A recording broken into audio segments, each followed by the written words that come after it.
Bruno César aqui e hoje nós vamos falar sobre o reino milenar de Cristo. E para falar sobre isso, eu quero usar uma ferramenta que eu utilizo muitas vezes com meus alunos, seria como se nós fôssemos usar as peças de um quebra-cabeça e ir montando até que você tenha o quadro completo. Agora, obviamente que essas peças desse quebra-cabeça vão ser extraídas todas das Sagradas Escrituras. Tá preparado? Então vamos lá.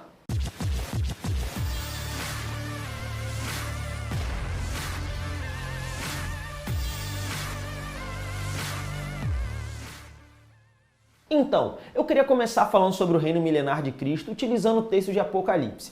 Inclusive, você precisa compreender uma coisa. Muitas pessoas têm dificuldade em entender sobre o reino milenar de Cristo. E por que isso? Porque quando nós olhamos para a Bíblia no Novo Testamento e os textos que trazem assuntos referentes à próxima estação, ou seja, depois que a igreja é arrebatada e nós temos aí o final dos tempos, é justamente o livro de Apocalipse que poucas pessoas se atrevem a ler porque tem muita dificuldade de compreender. Mas você não é verdade? Você tem acompanhado os vídeos, tem acompanhado tudo que eu tenho ensinado, eu tenho certeza que se você tem me acompanhado, você já está enxergando o livro de Apocalipse de uma maneira diferente. Mas vamos lá. No livro de Apocalipse nós temos um caminho cronológico ocorrendo. Na verdade, nós temos Jesus ressurreto no capítulo 1, 2 e 3, as igrejas que tinham na época ali de João, que João era um bispo, um supervisor. Depois nós temos capítulo 4 e 5 que mostram a visão no céu e do 6 até o 18 nós temos a narrativa da grande tribulação, que nós, que somos a igreja, não estaremos mais aqui.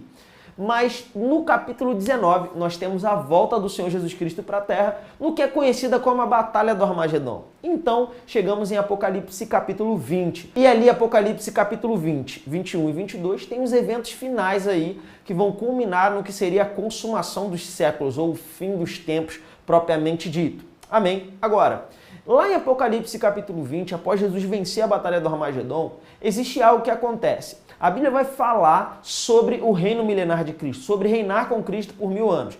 E aqui eu queria começar a pegar algumas peças do quebra-cabeça, para a gente entender sobre o reino milenar de Cristo. Primeira informação, a Bíblia vai dizer lá em Apocalipse 20 que esse reino vai durar por 1000 anos.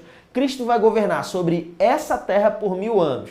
Então, Jesus vai governar por 1000 anos e os justos vão governar com ele.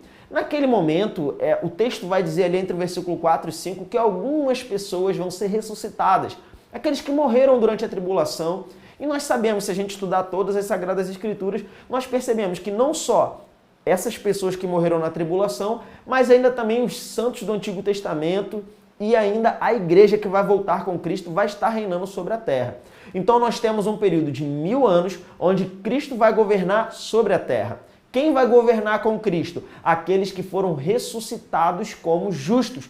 Essas pessoas, elas vão ali reinar com Cristo por 1000 anos. Outra informação importante nós sabemos que no final da Batalha do Armagedon, o falso profeta e o anticristo, eles são jogados diretamente no lago de fogo, com corpo e tudo. Mas o diabo ele é preso. Então, no início do reino milenar, o diabo é preso. Mas no final do reino milenar, o diabo vai ser solto. É isso mesmo, você não está ouvindo coisa não. Isso está na sua Bíblia. Apesar de poucas pessoas estudarem, o texto de Apocalipse capítulo 20 vai dizer que o diabo vai ser solto. Isso vai acontecer no final desses 1000 anos. E não só isso, quando ele for solto, ele vai seduzir uma multidão de pessoas como a areia do mar. Muita gente vai seguir a Satanás para uma batalha final contra o Senhor Jesus Cristo, o que a Bíblia chama de Gog e Magog. Mas a Bíblia nem narra batalha nenhuma, porque eles cercam a cidade santa, mas a Bíblia vai dizer que fogo vai descer do céu e vai consumir todos os adversários. E o diabo, que havia sido solto, vai ser jogado no lago de fogo. E aí, já está entendendo melhor o reino milenar de Cristo? Bom, tem uma coisa que a gente precisa observar. Se a gente considerar apenas esse texto, talvez a nossa compreensão não vai ser tão grande, vai ser uma coisa meio solta. Mas existem outras formas de você compreender sobre o reino milenar de Cristo. Uma delas é olhando para o Velho Testamento. E por que isso? Quando eu ensino para os meus alunos sobre como interpretar as Sagradas Escrituras, eu gosto de usar a expressão de Gênesis a Apocalipse, para que você entenda a sua Bíblia, para que você entenda a doutrina do fim dos tempos. Quando você compreende de Gênesis a Apocalipse, você precisa olhar para a igreja. A igreja era um mistério no Velho Testamento. Esse período que nós estamos aqui vivendo agora na Terra é um período conhecido como um intervalo profético. Por que isso? porque tem vários textos que a Bíblia fala que a igreja é um mistério. 1 Coríntios capítulo 2, versículo 6 ao 8, Romanos capítulo 16, versículo 25 e 26, 1 Pedro capítulo 1, versículo 10 ao 12, Efésios capítulo 3, versículo 1 ao 10 e ainda Colossenses capítulo 1, versículo 24 ao 27. E esses textos, eles vão mostrar que a igreja era um mistério. Se a igreja era um mistério, então no Velho Testamento, os profetas eles poderiam ver até o período que antecede a igreja, até a morte e ressurreição de Jesus. E a igreja começa justamente depois que Jesus morre e ressuscita. Para você entender melhor isso, só você pensar da seguinte forma. Quando a igreja não existia, o principal povo sobre a terra, o povo que tinha aliança com Deus, era naquele momento a nação de Israel, ou o povo judeu. Mas quando eles rejeitam a Jesus, agora Jesus morreu, ressuscitou, foi rejeitado, a igreja vai ser criada ou vai ser gerada, vai ser revelada, segundo nós podemos ver em todos esses textos. Agora, depois que a igreja é tirada, encerra esse intervalo profético e nós temos aí o desenrolar dos próximos eventos, como por exemplo a tribulação, que é conhecida como a 70ª semana de Daniel. Um período que é determinado sobre o povo de Daniel e sobre a cidade de Daniel. Tem a ver com a nação de Israel, com a cidade de Jerusalém. Amém? Agora, isso mostra pra gente que a igreja ela tá nesse intervalo profético e que no Velho Testamento nós enxergamos antes da igreja e após a igreja, como por exemplo a tribulação. Quer ver? Lá em Daniel você vê vários eventos da tribulação, porque a igreja já foi tirada, tá certo? Você pode ver e me acompanhar aí que eu, de vez em quando vou estar falando sobre isso, você pode assistir outros vídeos, com certeza você vai aprender um pouco mais sobre isso, tá certo? Agora, por que você está dizendo isso, Bruno? Porque quando nós olhamos para o Velho Testamento, nós percebemos alguns textos que apontam para o futuro e ainda não se cumpriram. Por exemplo, lá em Isaías, Isaías é considerado um profeta messiânico. E você sabia? A Bíblia, na verdade, ela fala mais da segunda vinda de Jesus do que da primeira. Então, nós percebemos em vários textos ali, por exemplo, Isaías capítulo 2. A Bíblia vai dizer que o Messias ele vai governar sobre toda a terra a partir de Jerusalém. Então, em Isaías capítulo 2, vamos pegar agora mais umas peças do quebra-cabeça olhando para o texto de Isaías, tá certo? Então, lá no texto de Isaías capítulo 2, nós podemos perceber que o Messias, o Senhor Jesus Cristo, vai governar de onde? A partir de Jerusalém, sobre toda a terra. A Bíblia vai dizer nesse texto que não vai ter mais guerra. Jesus vai impedir com que haja guerra entre nação contra nação. Não vai mais precisar da ONU, porque o Senhor Jesus Cristo vai estar governando aqui na terra em glória.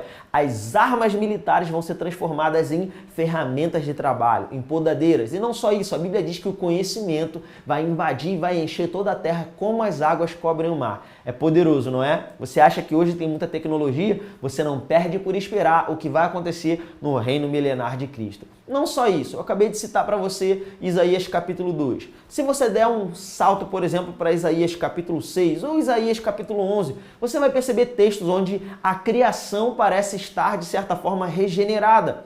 Por que isso? Porque a Bíblia vai dizer que o lobo, o urso, o cordeiro, eles vão andar todos juntos e um não vai fazer mal ao outro. O leão vai comer palha como boi e a criança vai colocar a mão na toca da serpente. Nenhum mal vai ser feito, porque a criação vai ser restaurada, ou ao menos em parte ela vai estar restaurada. Amém, irmãos? Então, quando você considera essas coisas, você fica, meu Deus, que coisa incrível. Jesus reinando sobre a terra em justiça, em paz. Nós temos um reino de equilíbrio, um reino onde o rei, que é representante de Deus aqui na terra, na realidade ele é Deus e ele é homem, ele está governando sobre a terra. Amém? E para a gente fechar, vou te dar mais algumas últimas informações.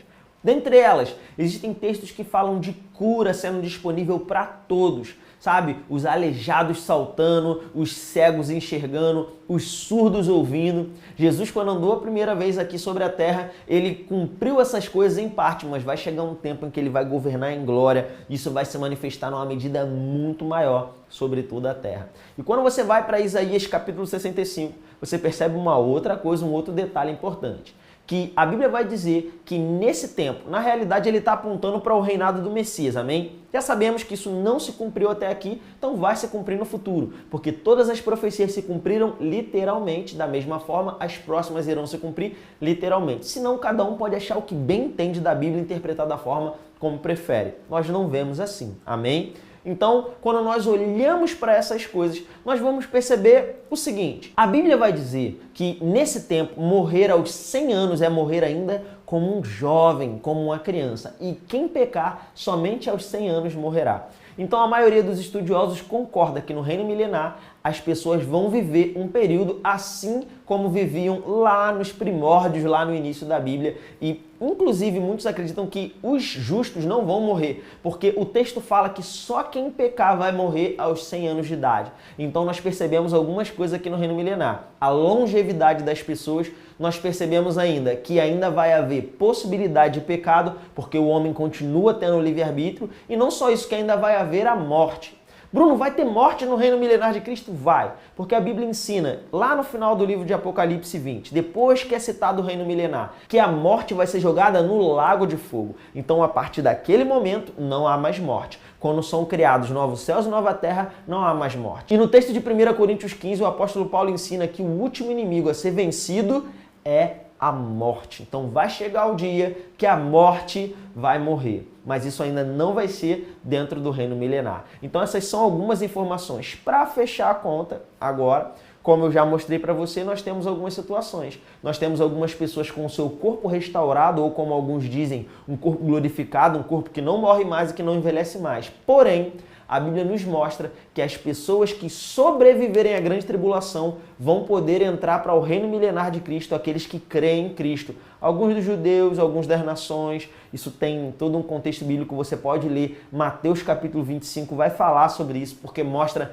a volta de Jesus gloriosa e ele governando, e não só isso, ele julgando tanto os gentios quanto os judeus. Então, essas são algumas características aí que nós entregamos sobre o reino milenar de Cristo. Você não precisa ter medo da volta de Jesus, muito pelo contrário, como eu gosto de dizer, fica tranquilo. Pelo contrário, você pode ter alegria, não só porque nós vamos encontrar com Ele e teremos um futuro glorioso, mas porque nós faremos parte desse reino, onde Ele vai governar aqui na terra, num reino de paz, justiça e alegria. Amém? Espero que você tenha aprendido. Se você aprendeu, se você nunca ouviu falar sobre isso, deixe o seu comentário aqui, o que você achou desse vídeo. Eu quero te conhecer um pouco mais, eu quero servir a sua vida. Amém? Seja abençoado na prática da palavra e lembra, Jesus está voltando.